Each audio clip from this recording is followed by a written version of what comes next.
안녕하세요, 여러분. 저는 한국어 선생님 산지예요. 이 채널은 한국어를 처음부터 배우고 싶은 사람들을 위한 것이에요. 같이 한국어를 공부해요. Сәлем, достар. Мен корей тілінің мұғалімі Санди Сән боламын. Бұл канал корей тілін нөлден бастап үйренгісі келетін адамдар үшін арналады. Сол себепті корей тілін бірге үйренейік. Хангырей якса. Корей алфавитін хангыл деп атаймыз. Корей алфавитінің негізін қалаушы ол Сэджонг Тэванг, ұлы Сэджонг патша 1443 жылы Корей алфавитін жасап шыққан. Бұған дейін корейліктер Қытай иероглифтерін пайдаланған. Хангыл біздің тіл секілді хангыл екіге бөлінеді, яғни дауысты, дауыссыз дыбыстар болып. Корей тілінде дауысты дыбыстарды мо, деп атаймыз. Олардың саны 21. Дауыссыз дыбыстарды ца, деп атаймыз. Олардың саны 19. Келесі мо, дауысты дыбыстардың саны 21 және осы 21 дыбыс екі топқа бөлінеді. 10 қарапайымды дауыстылардан тұрады, 11 дифтонгтан тұрады. Келесі 10 қарапайым дауыстылар. Біріншісіне мән берейік. А. Екінші әріпке байқап қарасаңыздар, о мен оның қосындысынан жасалған. Мұнда айтқым келгені, корей тілін қазақша үйренген дұрыс, себебі қазақ тіліндегі әріптер корей тілінде дыбысталуында өте жиі кездеседі және ұқсас болады.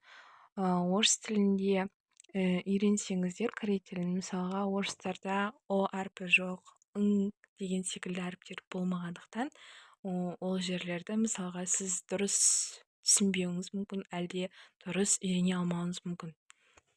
Сол себепті екінші әріпке қарайық. О. Үшінші әрпіміз я.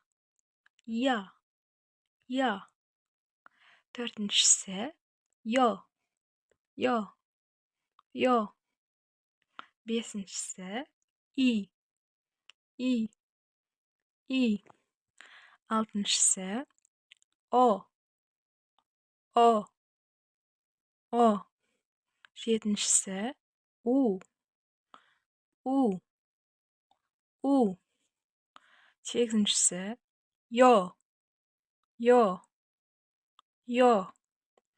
Тоғызыншысы ю. Оныншысы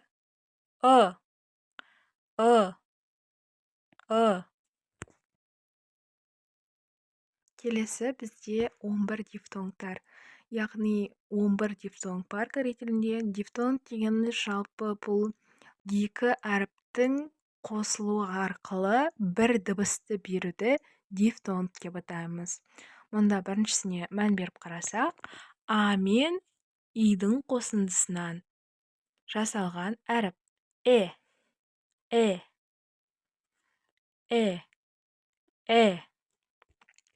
Келесі я мен идің қосындысынан жасалған е. Келесі о мен идің қосындысынан жасалған е. Келесі йо мен идің қосындысынан жасалған е. Келесі мен идің қосындысынан жасалған ый.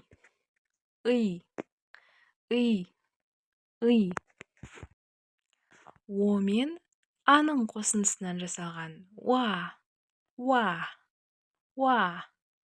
Келесі о мен оның қосындысынан жасалған во. Келесі у мен идің қосындысынан жасалған ви.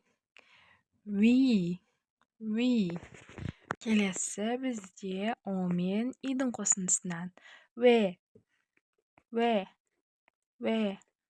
Келесі о мен идің қосындысынан ве.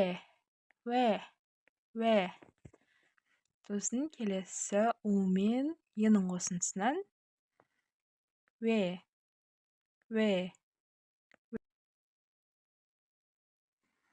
Чаым.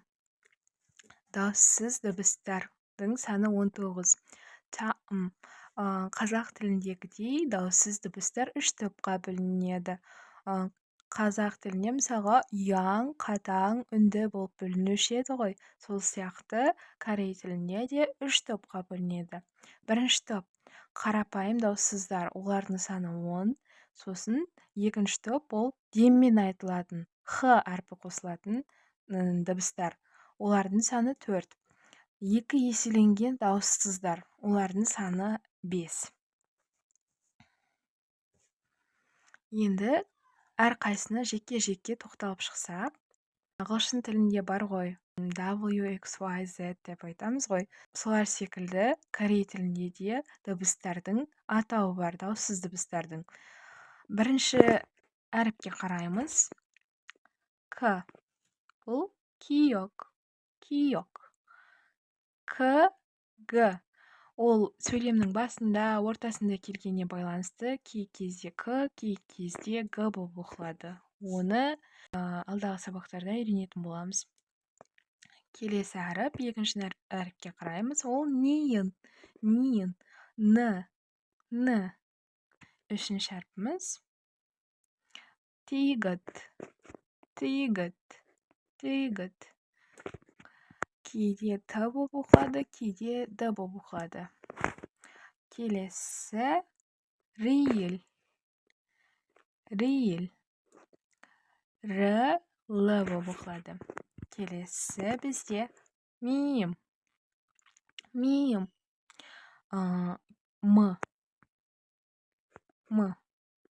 Миым. М.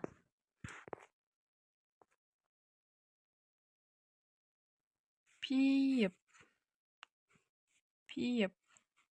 П, Б болып оқылады. Шиот. С, Ш болып оқылады. Иың. Ың болып оқылады. Тиыт. Ц, Ц болып оқылады. Келесі бесінші әрпіміз Х. Хиық. Х.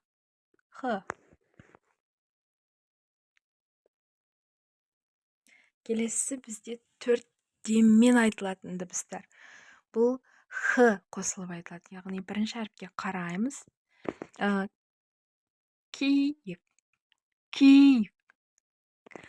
К деген дыбыс.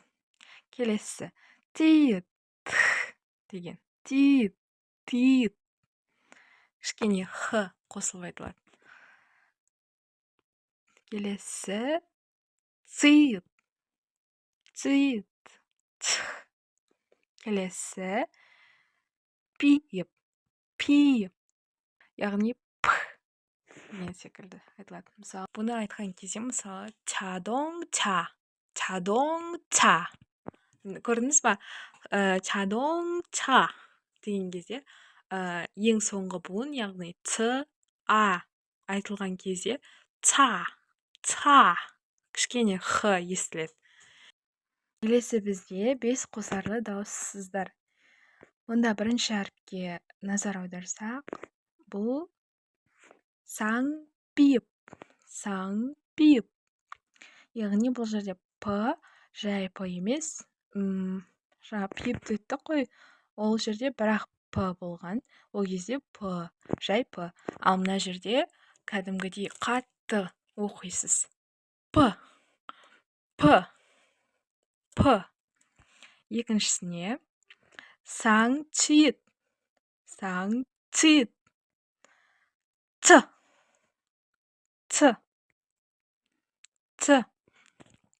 Келесі саңтигіт. Т. Келесі бізде саңкиок.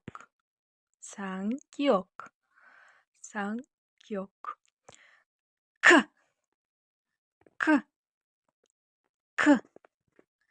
Келесі бізде 5-ші әріпке қарасақ, сан шиот. Сан шиот. С. С.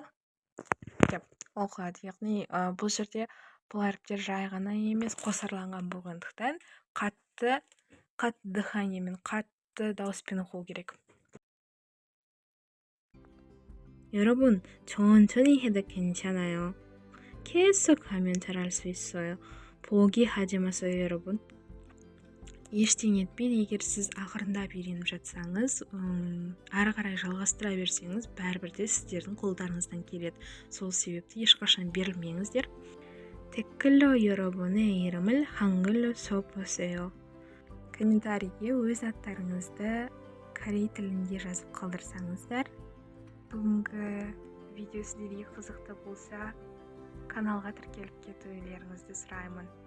구독과 좋아요 부탁드려요, 여러분. 안녕.